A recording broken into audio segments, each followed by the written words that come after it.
Welcome to another episode of Subconscious Realms. I'm your host, General Lee, and for tonight, we are about to step into even more fascination with today's extraordinary returning guest. Ladies and gentlemen, please welcome the host and creator of Demonosphere and Beyond, Zero. Now then, Zero, mate. Hey guys, what's up, You Lee? okay? Yeah, I'm good, mate. And yourself? Peachy Keen. Man, when I'm in your company, I'm good as gold. Nice one, mate. I love it. Detail as well. I'll tell you what, I love the sigil, mate, at the back here. Yeah, this sigil is basically to break out of the matrix. So, going to be putting some knowledge on your listeners that help them to realize that there's a choice and realize that there's more out there. The world is weird and it's a beautiful thing. It is a beautiful thing, mate. I think the weirder for me, the better. Yeah, me too. I always tell people that this world is getting to the point where it's like Sims with all the DLCs. I've never played on it, mate. I know of it. I've just never played on it. Is that good or bad? It's good. It's good in a way where it's like the DLCs have like vampires, aliens, like all that extra stuff instead of like just the basic life stuff, and it's in a way it's an upgrade. Like it's a double-edged sword, but at least there's more to do now. Yeah, it's super interesting times, I think. Super interesting. And this brings me to you.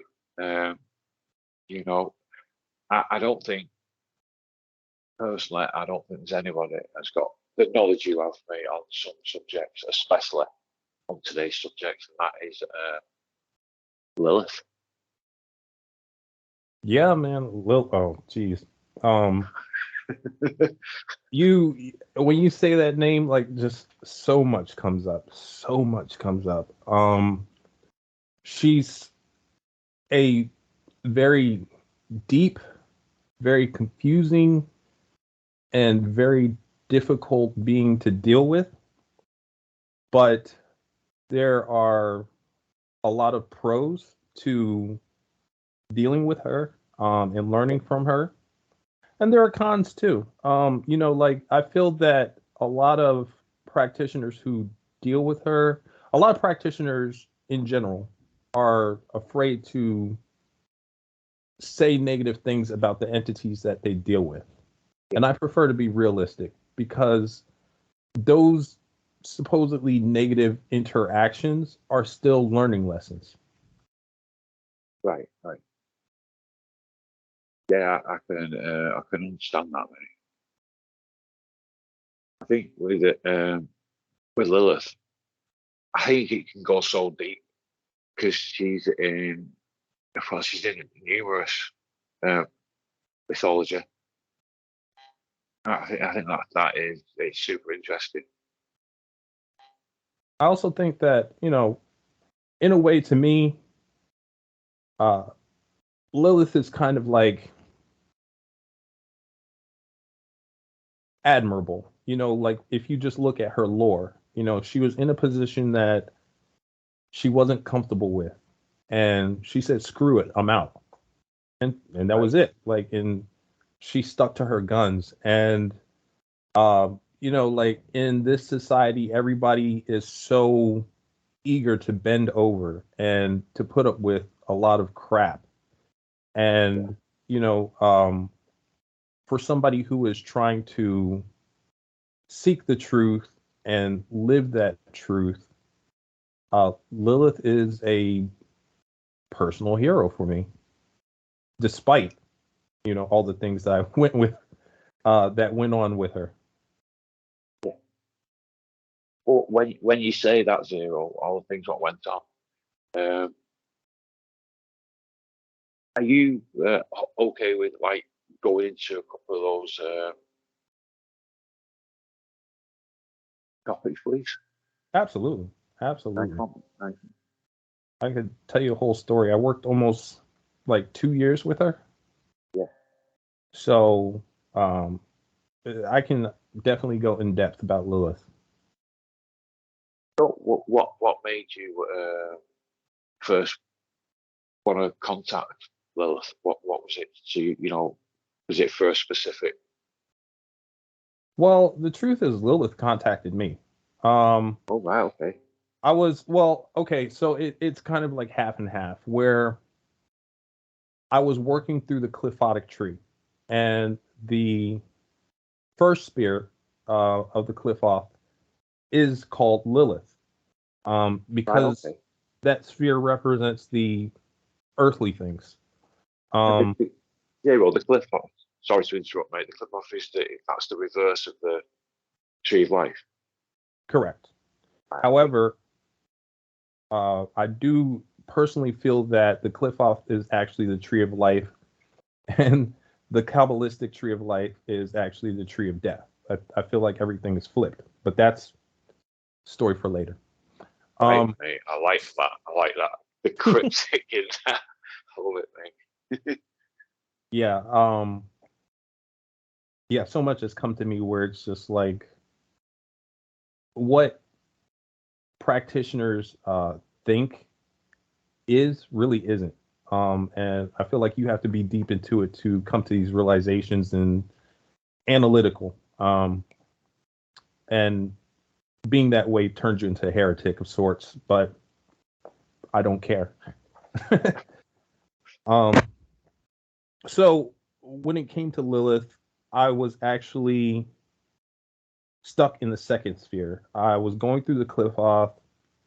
I believe the second sphere is Gamaliel, and Lilith is the gatekeeper of that sphere.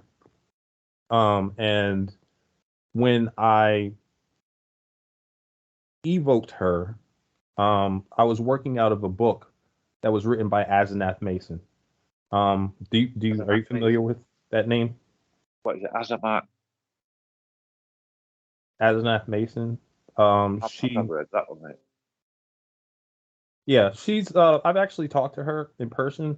Over Skype, Yeah. and she's really cool. She's one of the occult authors that I actually respect, and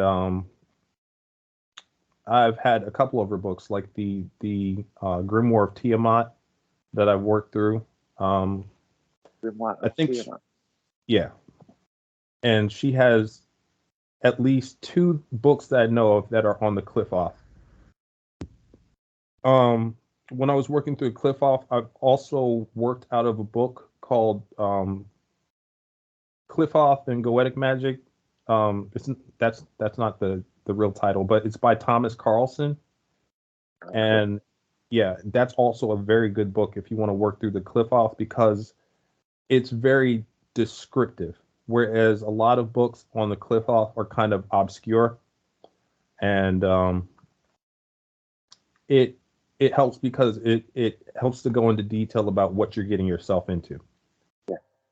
But I regress. I digress. So I was stuck in Gamaliel because I wasn't moving to any other spheres.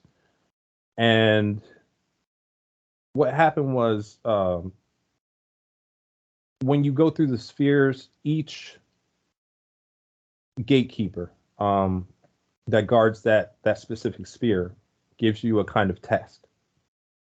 So when she tested me initially, she came to me as a shadow being, and yeah, she scared the hell out of me because I was in bed, and she put me in sleep paralysis and forced me to break it, which was a good thing, you know. But her shadow form didn't go away. Instead, it moved to like the foot of my bed and just stayed there. And at first, kind of, huh? That sounds pretty fucked up. I bet that was an uncomfortable position for you. Well, I just finally got so sleepy. I said, you know what? If you're just going to stand there, I'm just going to go to sleep. Screw it. And so I went to sleep. I love it. But then later on, she contacted me in a better form, like a human form. And when she contacted me, she came in the form of a woman that was part Russian and part Middle Eastern, because she said that's the area between Russia and the Middle East where Babylon was located. But that is now then. Hmm? Makes you wonder where like you say, Russian, Middle Eastern. Would that be like Ukraine area? Um, no, she told me at one time the specific area, but I don't have the information anymore. Wow. Not in Ukraine though. And at first, Lilith seems to have an MO, where when she appears to people, she is in disguise. She didn't outright tell me that she was Lilith.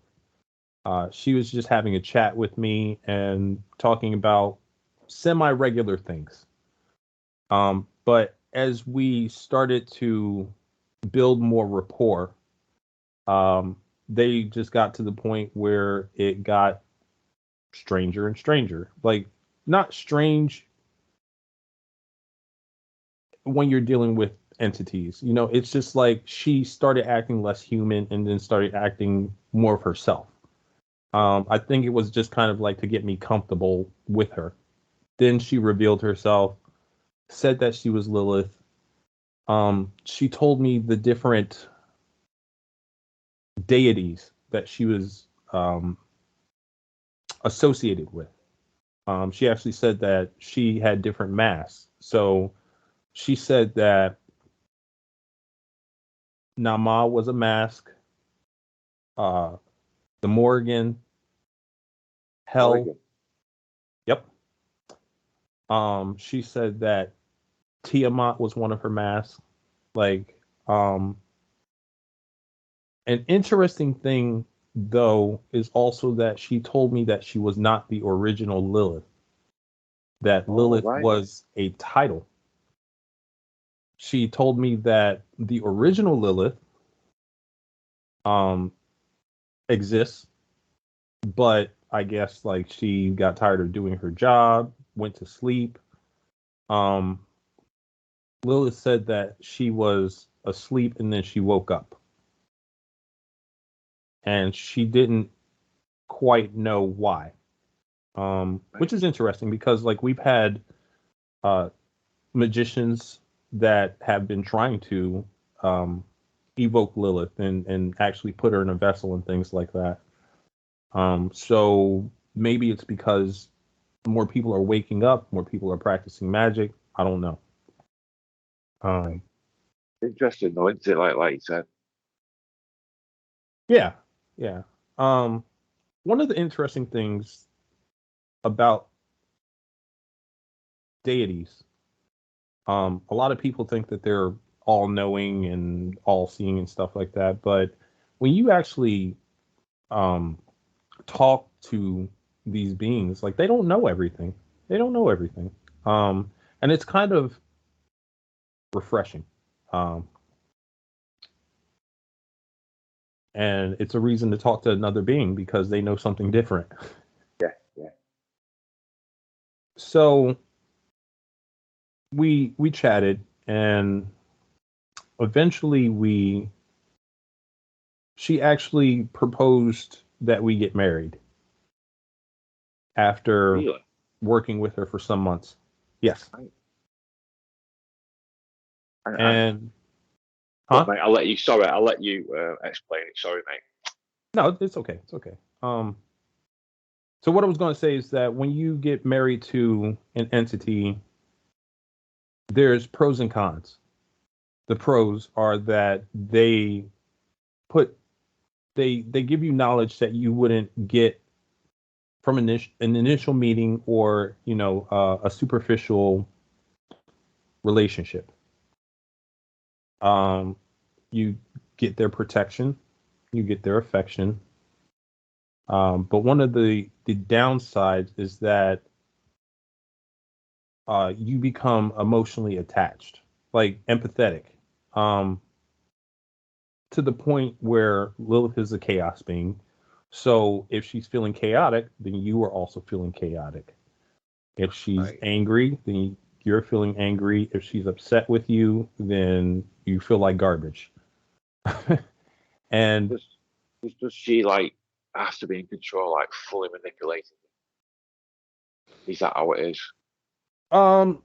no, it's not that, I feel like to a degree all entities manipulate. Um, Yes, mate. Yeah. but like when she came to me, she would not let me refer to her as a goddess. She told me that I shouldn't be worshiping her. Not that I tried to, because like I'm not about worshiping beings, because it's like, okay, so the more I interact with beings, the more they seem like regular people who just have more knowledge than we do. Like, Yeah. um, so it was kind of refreshing to have, not that I've been approached by any beings about worship, but it was refreshing to have an entity or deity say, "Hey, look, um, don't worship me. Don't even call me a goddess," because I feel like real gods and goddesses don't require worship. They don't require us to give them energy to exist. Yeah. Yeah. I think that's how it's portrayed, and it's why I quote certain subjects it are demonized. The word itself, I think it's some sort of misconception. Like you're saying, let the tree of life, how it's not the tree of life. I think there's quite a lot of misconceptions, and that's what causes confusion because people don't understand. But Right. for me, that's what I find most fascinating is something I don't know, and then when I speak to somebody like yourself who has true knowledge, that to me that's what makes it fascinating because you've actually got your like experience with it. Yeah. Um, yeah, outside of books and stuff like that. Yes, yes, And an interesting thing that she talked about is, one, beings such as herself are outside of time and space. yeah, So, right, like, they can go to any point in time and look at it. They can also go to different timelines, different dimensions. They can go to different areas of space. yeah, And so,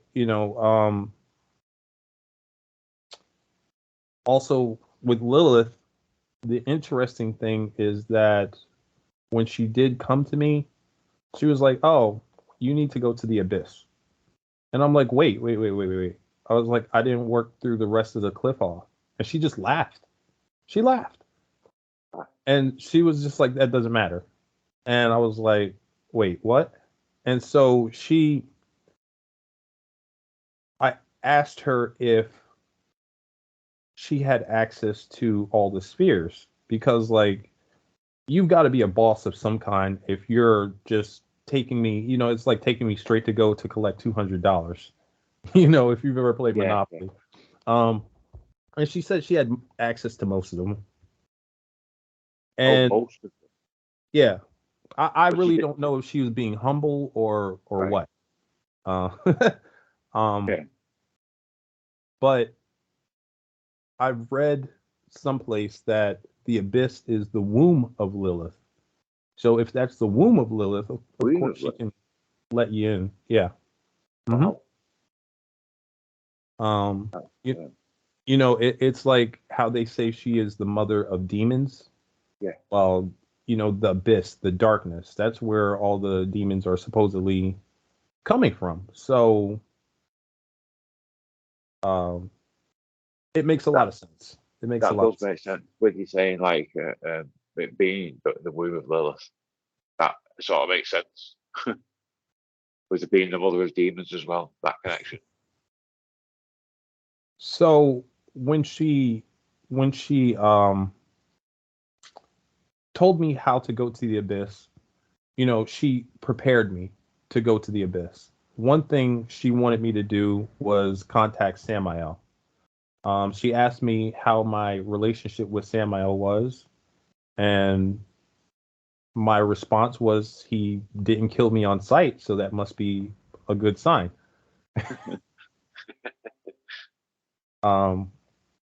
Samael is rough around the edges, but I've had multiple contacts with him. My initial contact with him was kind of, he came off as a person with laser like kind of concentration, where it's like he has a goal and he will mow through anything that gets in his way.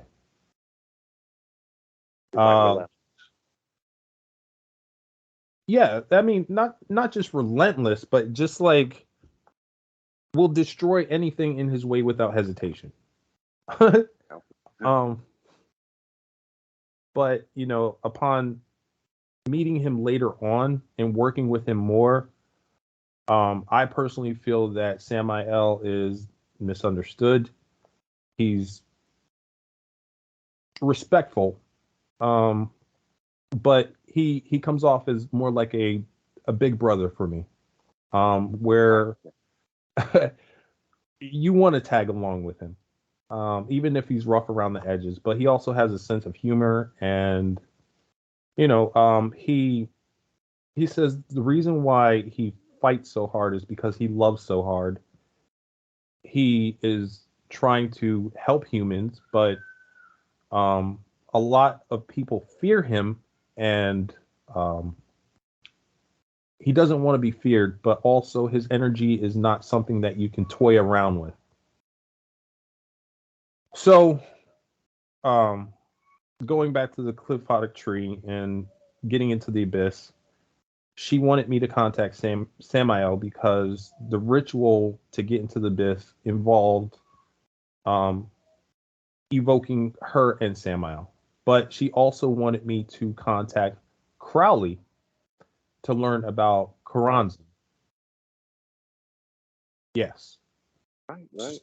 So yeah, she actually taught me how to contact Crowley, which is actually in my book. To ask him about what it's like to interact with Karanzan, and to get any information about Karanzan from him. And I had to get the okay from all three, from Samael to make sure I was ready. Because I was interacting with Lilith and she thought I was ready, I got the green light from her, and then I had to get the green light from Crowley. Right, okay. It's interesting out of the Aleister Crowley. That's really interesting. It is, because when I first began on my path, I avoided Crowley like the plague. I didn't want to study anything that was faddish. And like within magical circles, it's all about Crowley this, Crowley that, and I understood at some point, to some degree, he was foundational to Western magic. But I'm the type of person, I don't follow fads. So I went in the opposite direction. Love it, mate.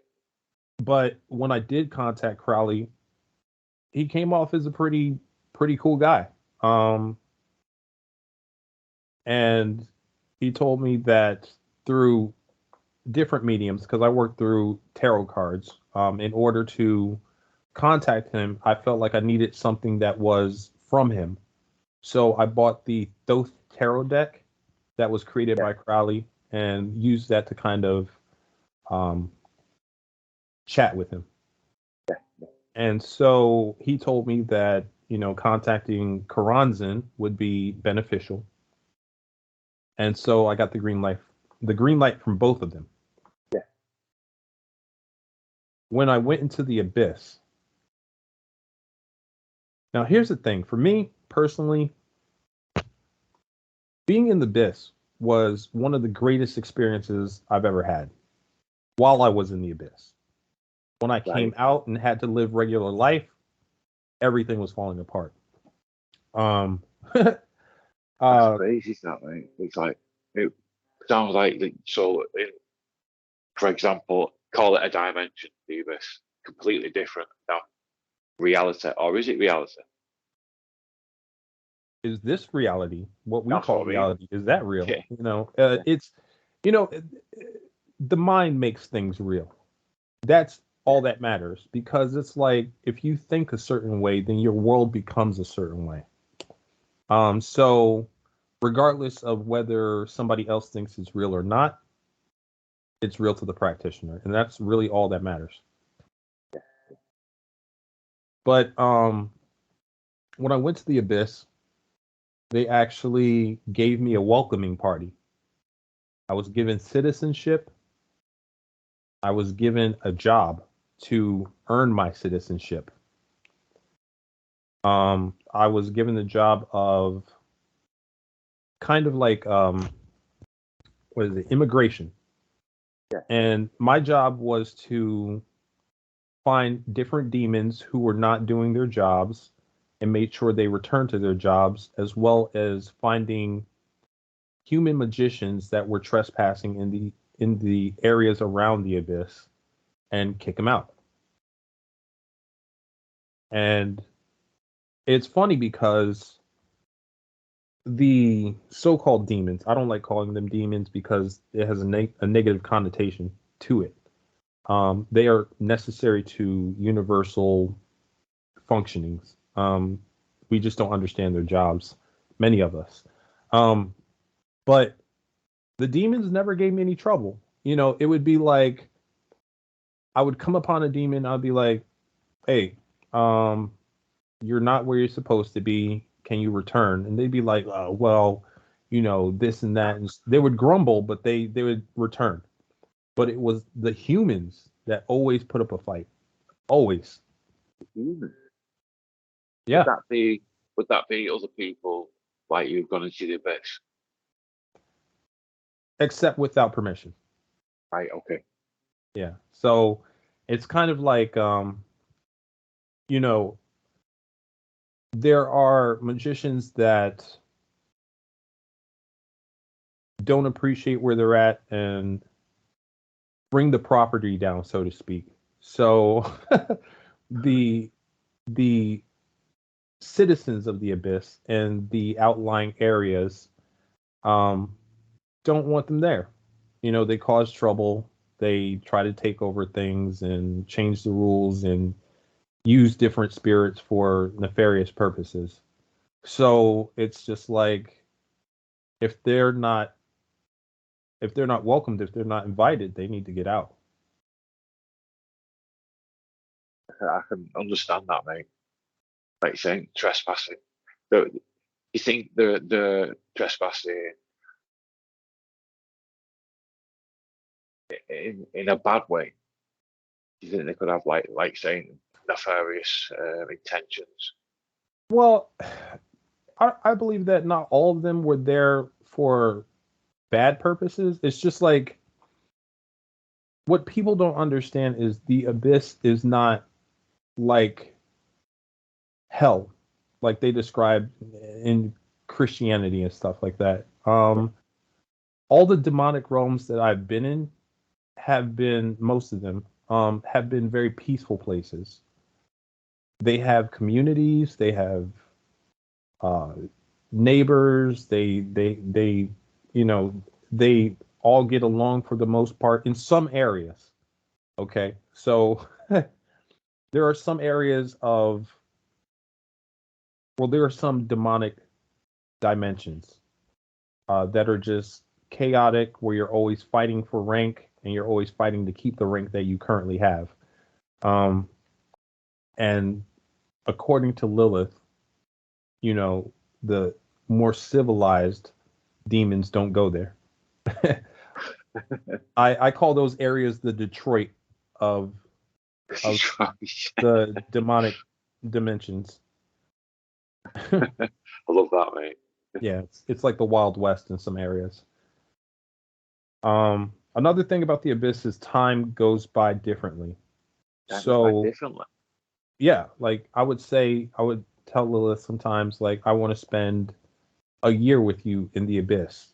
But when I would go to sleep, I would want only like 8 hours to Yeah. go by. So it would happen. I would spend a year with her and then I would wake up 8 hours later. Um, or I would say, or it would be like there was one time I slept for 2 hours. I took a 2 hour nap and Yeah. ended up spending a week in the abyss. Um, there was also a time when I spent 5 years and a time when I spent 10 years. The problem with that is that it does something to the mind the longer you stay there. Um, Lilith warned me against it when I said, "Yeah, I want to spend 10 years." She was like, I don't think you should. And me being the hard-headed person that I am, I'm like, no, no, no, I can take it. But then when I came back, I'm like, man, screw this place. And like I was just getting angry, and Lilith's like, you need to calm down. Like I tried to tell you. um, yeah, it's so the abyss wasn't scary for me. Karanzin was cool. Didn't say anything, just did a ritual. To me, I don't know what he did, but I'm okay. So that's all that matters. Yes, right. And I have access to the abyss. I can go back to the abyss whenever I want. Zero. Just sorry to interrupt. The abyss, right? Would you say it was a difficult place to access? What I mean is, do you need to reach some level to gain access? And would you need meditation for that? Um, I wouldn't say it was a difficult place to access because I had a guide. Yes. Yeah. But when you do go to the abyss, I believe you have to have a certain maturity level. And because I was working a lot with so-called demons, um, that also helps because they talk to one another. If you have good street cred among demons, then like with if you have a good interaction with one demon, then they have like a network where they talk about you. Yeah. Um, so I believe that was one of the reasons why I was invited, and it was peaceful for me, where everybody kind of like knew me, knew about me. And when you go there, it's it's a beautiful experience because let's say you see a house. You can walk into the house and the occupants of the house will treat you like they've known you forever and like you belong there. Yeah. You know, yeah. There's like a real sense of community and unity there, that we just don't have in this reality, on this level, that would be beautiful to have. Um, and So back to Lilith. She taught me a lot of things. Um, some things I can't talk about because, Okay, mate. but like other things I can. She told me that she doesn't care about certain things, that because I would ask her first. I'd be like, okay, is that I'm a teacher, that I have this YouTube channel. Is it okay for me to speak about our interactions? She said yes to most of the stuff. Um, so one of the things about Lilith that a lot of people get put off by is that she says she doesn't like humans. Well, the thing about that is she doesn't like people who are not trying to reach their potential. She is a being that helps to jumpstart your spiritual evolution. And if you're not serious about that, then she's not serious about you. You know, she's not one for small talk. She doesn't like talking about human stuff. And even like when you do certain magical things, I feel like she gets bored very quickly. Like she'll interact with you for a bit, but then she'll kind of be like, yeah, because like magic to them is something that they kind of take for granted. It's something that they just do. Yeah. And like when they have to teach you magic, with her, she had to think about it in human terms and then tell me what I would need in order to do a certain ritual or spell. Because they don't need the things that we need in order to do magic. One of the weird things about her is that when I was successful with something that she would teach me how to do, sometimes she would act like she was pissed off about it. And I'm like, why are you pissed off about it? Why would you tell me in the first place how to do A, B, and C if it was going to make you angry if I was successful? She's very confusing in that sense. You think she's that way, Zero, is because she's probably, I mean, who knows how old Lilith really is. She's done this probably thousands and thousands of times with different people, and it's just the same old, same old. You think that's why she's like that? I think that's one of the reasons. I think also she has reasons behind everything that she does, or at least that's what she says. And a lot of the things that she does, you don't understand initially. But then it's kind of like later on in the future, something will come up where you'll be like, oh, now I get it. And the problem with a lot of entities that I've dealt with is they have a tendency to give you bits and pieces. They don't tell you things outright. And even though it's frustrating, I understand because they want you to give you enough information where you learn things yourself. Like you do the research, you do the footwork yourself. And you know, she's a being of chaos. Like, so things are gonna be kind of random with her. You know, there'd be times when she was very sweet. Then there'd be times when she was kind of cruel, you know. There was one time when she didn't tell me at the time it was being done. And this is one of the things that an example of how magic can be dangerous. She tried to rip the essence from me so that I would be with her. Really? Yes, and it was a very painful experience. It was like writhing in pain while I was like laying down. And then it was like a few days later, she told me, yeah, I did that, you know, and laughed about it. Yeah. But I also feel that Lilith is kind of, in a way, like a little insane because of all the trauma that she's gone through. I think that's understandable. Yeah. To some extent.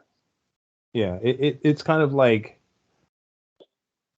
almost like, not saying that she was a parent figure to me, but that it's like having a toxic parent because they went through something bad, but they're trying to do good and raise you right, but it's just like because of their mindset and the traumas that they've gone through, it comes off as screwed up. Yeah. I understand that, mate. I think with trauma affects everybody differently. And Yeah. I think you know people who've been in trauma because of the way they are.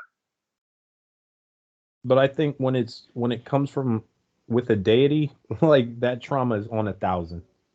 Like it's Yeah. much more intense. Yeah. It's like you said before, Zero. They're like, I mean, they're labeled as demons, but really they're highly evolved, chaotic entities. And I Yeah. think that name, that label, I think is more fitting because, like you said, thousands of years of this, so they're bound to be that way. Yeah. And Lilith is very stubborn. She's not interested in understanding humans because in a relationship, there were a lot of times where I'm like, yo, we're down here and like I felt like I was misunderstood. Like when you're in a relationship, it's a two-way street. Sometimes you have to conform to, well, in a marriage, like sometimes you have to yield to the wife and try to be understanding of her.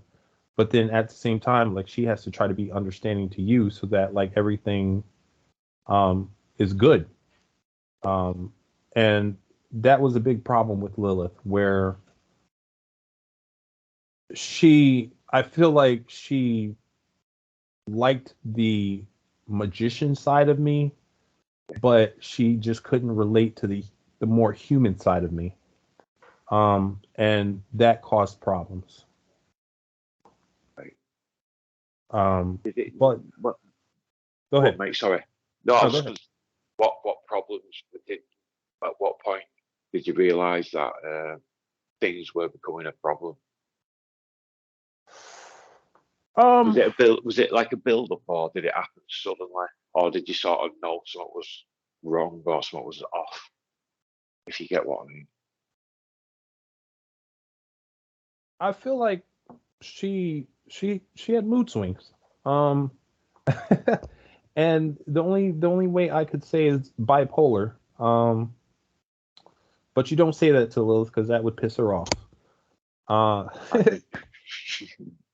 yeah, there were a lot of times I pissed her off, and there were a lot of fights that we had where, at first she was like, "Oh, you passed your hell test." That's how she called it, and then she'd get mad at me and be like, "You failed your hell test," and I just got to the point where I'm like, you know what? The only standards I go by are my own. Yeah. And she always talked about higher ups, which Higher was, up. yeah, like there are a lot of people don't understand that, they see certain gods as like the end all be all, and that's not necessarily the case. Like to me, I feel like there's always something higher.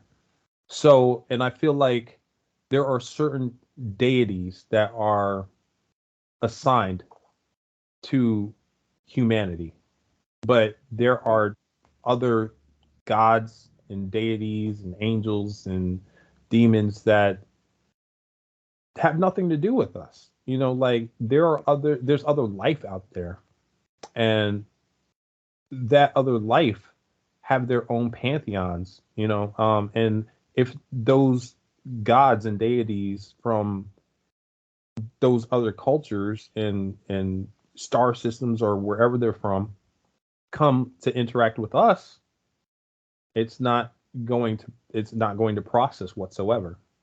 There are deities that are used to that know about humans and they're used to the culture and how they think, yada yada yada. So those are the ones that are best to interact with. But like earlier we were talking about the Lovecraftian pantheon, the outer gods, and dealing with those, like they don't process very well. Like every time, whether they're malevolent or benevolent, according to our perspective, they cause insanity because they don't register. They just don't register. You think it's because it's like with most things. If people don't understand it, it's sort of labeled as like they fear it. Exactly. the you know, one of the most profound things came from the 90s cartoon X-Men that I used to watch. Yeah. Are you familiar with it? I think so, yeah. Do you know what I was proper into when I was growing up at Zero is, do you remember Dungeons and Dragons, the cartoon? I love Dungeons and Dragons. Oh, mate. I'm not totally familiar with it, but I've played it a couple of times. And I've also played Magic the Gathering, which is also attached to Dungeons and Dragons. Oh, I've not seen it. It was a cartoon what came out years ago. Like someone out there, like one of them had like a bow and arrow and running around being menacing. I'll try and find it actually. It's, I think you'd enjoy it. But yeah, that was. I think I remember the X-Men. I don't know like full details, like as if I wasn't proper into it. Okay, so the basics about X-Men were there are these mutants, and they're basically humans that have powers. And then you have the humans that don't have powers, and the regular humans feared the mutants. And Charles Xavier, who led the good mutants, so to speak, he in the cartoon he would always say, "People fear what they don't understand," and that just that resonates with me. It resonated with me all through my childhood up into my adulthood, and that's what causes the problem. Like if we see something different from us, like our first response is to attack or to run. Yes, mate. Exactly what it is, isn't it? Oh, there was a whole TV series of Dungeons and Dragons? Yeah, mate. Yeah, that was. I'll tell you what year it come out. 1983 to 1985. It was a cartoon? Yeah, it was. Yeah. I can probably find it. Yeah, it's probably on YouTube. But mate, honestly, it was brilliant. I used to love it.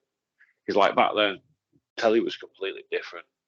It was like I think we had what 3, 4 channels, something like that. BBC One, BBC Two, ITV, and Channel 4, something daft like that. That's all we had. Man, you had 3 or 4 channels? There was one time when I only had one. All I could watch was PBS. What channel? Public Broadcasting Station. That's a bit like BBC, that, right? Pile of shit.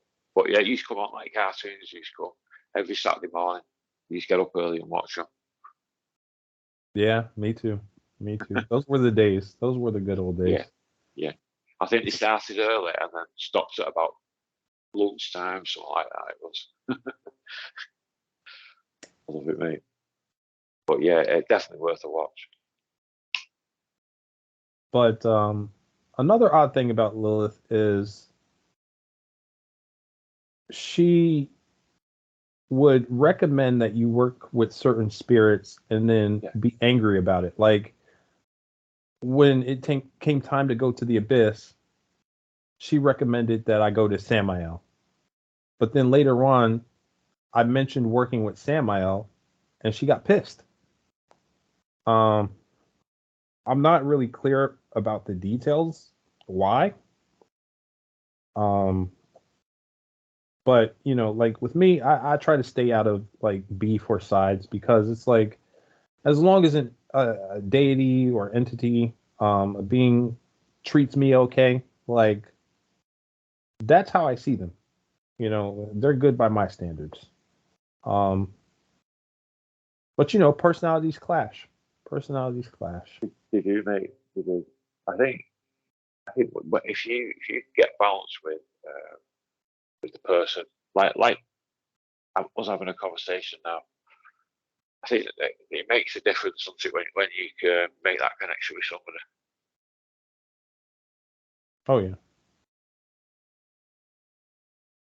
So, what else can I say about Lilith?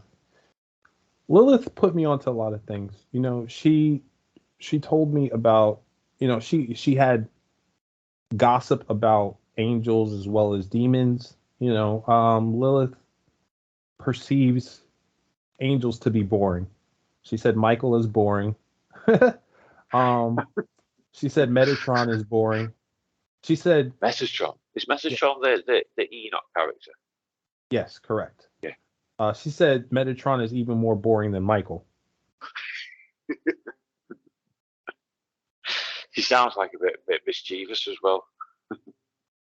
She does have trickster tendencies. I'll admit that. When I talked about Buer, because Buer is like the tattoo I have on my arm, he is one of the goetic spirits that deals with health. Um, she told me he was boring, and So the so go ahead. So I was going to say, what entities does she not find boring? Would it be like Belial or She does like Belial. She likes all right? Belial. She likes the African pantheon. Because she says like the African pantheon is very dark. No pun intended. That's fucking quality, that man. I love it.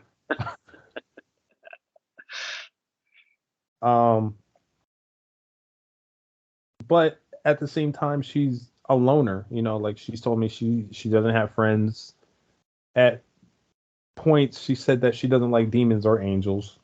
But I think she likes Belial because Belial is associated with the earth, and she's known as an earth spirit.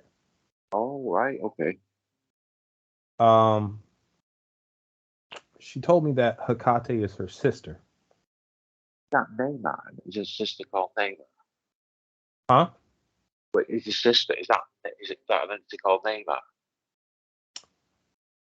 Yeah, Nama is. She said Nama is Namara, like a sister to her. right? Okay. They're kind of. It's weird because it's like they have this where she says Nama is like a sister to her, but she's also told me that Nama kind of makes fun of her, like they're rivals in a way. Right, okay. Um, she also, not saying that she likes them, but she did recommend. She recommends different spirits to you. I think she does that according to who you are and who will Yeah, help you the most. So it's not she's not your only teacher. She'll put you in contact with different demons, yeah. which was also what kind of made me think that she did have power because when she presented herself to me, she said that she was a slave. But a slave can't go and just get any demon and be like, "Oh yeah, come here. Come and teach him." You know, that didn't Yeah. make any sense to me. So later on, she was like, "No, I'm not a slave." Uh, Like it's the total opposite, no doubt. but she recommended that I work with Azazel. And Zazel. Hmm. And Azazel is amazing. Azazel is amazing. He is to me, he's like the perfect balance between dark and light. Even though he is portrayed as evil, he's not. He has a fatherly feel to me, Okay. and he is like a soldier and has like this mentality. Like they don't view life and death like we do. They live by a different set of standards. Um, but one of the things that he told me is never to question my moves, so to speak. Never to question why I did something. And I think he was referring to my higher self. Because like when Right, I'm on okay. the astral plane, when I'm on in other dimensions, I'll do certain things that I wouldn't normally do. And so when I question that, like there was one time where I did something and Yeah. I don't want to get into it, but like I felt guilty about it. And Azazel was like, no, don't do that. Don't question your moves. Um, and he said, whether they're light or dark, don't question them. So I was like, That's okay, interesting, that. That's like everything happens for a reason. exactly.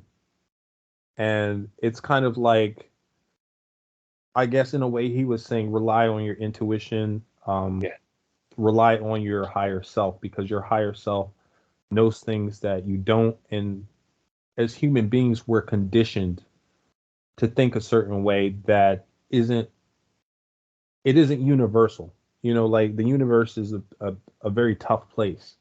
And to some degree, you have to be hardened. yeah, I get that, So mate. when you make those hard choices or choices that you would feel guilty making as a human, when you're outside of that human mode, when you're not in your human body, like don't question what you do, just do it. Um, and I think one of the things that they want you to understand is that we as human beings need to rely more on instinct and intuition. I've got a question for you, mate. Right. Earlier, you mentioned Lilith being connected to the Morrigan. Now, I might be way off here with this, but the Morrigan was it three entities? Um, I don't know much about the Morgan. I know that she is known as a fighter that actually decimated armies, and that she could be very trickster like. Yeah. And that's the extent of my knowledge about the Morgan. Okay. No, I was just thinking, like, if it is three, like I'm not sure. Um, Lilith, maybe the Ma, and another female, the deity, Well, maybe. Lilith, she has a lot of masks that she wears. She says that she has favorites, but she's also associated with Isis Zanunum, which is part of the higher spheres of the Qliphothic tree. Um, Forgot where else I was going with that. Yeah, but she's all throughout history. Like she's had her hand in a lot of things, and it's just kind of like I feel that each deity gets a different name according to the generation of man and the culture. It's kind of like how the Greeks took the gods from Egypt and gave them different names, and then the Romans took those gods and gave them different names, and then like the Jews and the Christians and the Muslims have different names for the same deities. You have archetypes that fit the same deities within Zoroastrianism, and that's what really creates the mass. Right, I get you, mate. Yeah, I think that's what's most fascinating to me is all the different pantheons, and we said earlier on how they connect, and it's incredible. And the truth is that they use these names for our benefit because when you're in the demonic realms or even the angelic realms, um, they don't use names. It's kind of like when you connect, first of all, it's telepathic, and it's like you've known them forever. Yeah. So like they don't say hi, they don't say bye, they don't greet, they just get into whatever conversation they need to get into. Uh so like for the most part, I wouldn't say that they'd answer to anything, but like it's just like if one generation of human beings wants to call them something, then that just is what it is, what it is, you know. I love it, mate. I think to hear your description of Lilith, I think it sort of makes a lot more sense than reading from a book or off the, somewhere online, like a link website, because you more often than not they're copying it from somewhere, whereas you're actually, I can see you've not got a book, you're not reading anything. It's true knowledge. This is what I was saying earlier about, you can tell the difference. So Yeah, I mean, thank you very much, mate. I always love speaking to you because your knowledge goes deep, and I love it. well, I'm just happy to have somebody to talk to about this stuff. A lot of practitioners, they go through experiences and they have nobody to talk to. And I've been there, and it's just like when you have somebody who's willing to listen, and believe you, it's like a weight off your chest. Yeah, nice one, mate. It's always an honor speaking with you, Zero. But there's a reason for it, because it is just so fascinating. It's so true knowledge. It's different, mate. Like, I mean, how many years now have we been practicing for? Is it about 16, 17 years coming up to? Yeah, around 17 years I've been practicing. Wow. That's an achievement in itself. Well, the thing is, when you get into it, it becomes a lifestyle, and time passes, and you don't think about it.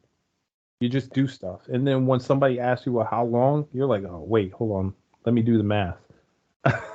And you have to go back, and then you're like, "Damn, I've been doing this for 15 years, or however long you've been doing it." And you come to that realization, like, wow, like I'm balls deep in it.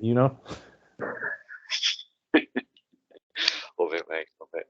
Well, Zero, once again, mate, absolutely fascinating conversation, and I cannot wait till we speak again. We'll have to do something again soon, mate. We'll think of something different. It's always something interesting with you. But before you go, mate, would you like to let everybody know where they can get hold of you? I am on YouTube under Demonosophy and Beyond. I'm also on TikTok at Demonosophy. That's DEMONOSOPHY. I have to think about that. The spelling. And my book that kind of goes into my dealings with Lilith and some of the workings is gosh, what is the name? The Grimoire of Damnation. Yes. Yes. I have to remember the title of my own book. Yeah, so that's basically what people would call like a left-handed grimoire. I'm not left, like I am kind of, they would say gray. I work both sides because I feel like you see the light better in the dark, and you appreciate the darkness when you're in the light. That makes sense. Yeah, and I'm all about balance, but like, I go to both sides, and then I might write about one side and then write about the other, and then maybe write about both or talk about both at the same time, and the benefits of both. But this book is pretty left-handed. It works with a lot of the deities that are seen as dark and demonic. And just for the record, I would like to say that even though they're described as dark and demonic, sometimes they are easier and more understanding than beings in the light. So, and they're less severe. A lot of the so-called demons are way less severe than light beings. But it's the main thing about magic is it's about spiritual evolution. It's about bettering yourself. and understanding your connection with everything and to everything, and how to be a better person and function more efficiently in life. You don't always function more efficiently with people, but like when you start to improve yourself through magic, then you kind of become an example, and a lot of people want to improve themselves. So when they improve themselves, then it's easier to create a connection with them, like a genuine connection, a positive connection. And I feel like that's one of the things that a lot of people don't understand. Um, like they do magic for mundane things. They're like, oh, I want money. Oh, I want a mate. But it's not really about that. And it's like, kind of like, if you're not prepared to have a mate, as an example, but you do magic, like the magic is not going to be worth your while, because you're just going to lose that person that you get, because Yeah. you're not right on the inside. So Yeah, makes sense. Zero. yeah, if there's any lesson that any message that I want to leave with your listeners, that's the big one. That's the point of magic. Nice one, mate. I love it. But yeah, I'll put all your links to your book and your YouTube in the show notes. And anything else you want added, just drop it us on a DM and I'll add it in. Not a problem, mate. But Zero, once again, he's just fucking blown my mind with pure fascination, mate. I love it. Well, I always love talking to you. I love being on your Thanks, mate. show. Thank you. And like, many blessings to you, many blessings to your listeners. You too, mate. Thank you. I love it. Well, Zero, thank you very much again, sir. That was quality. I loved it. So I'm going to start recording now, mate. Alrighty.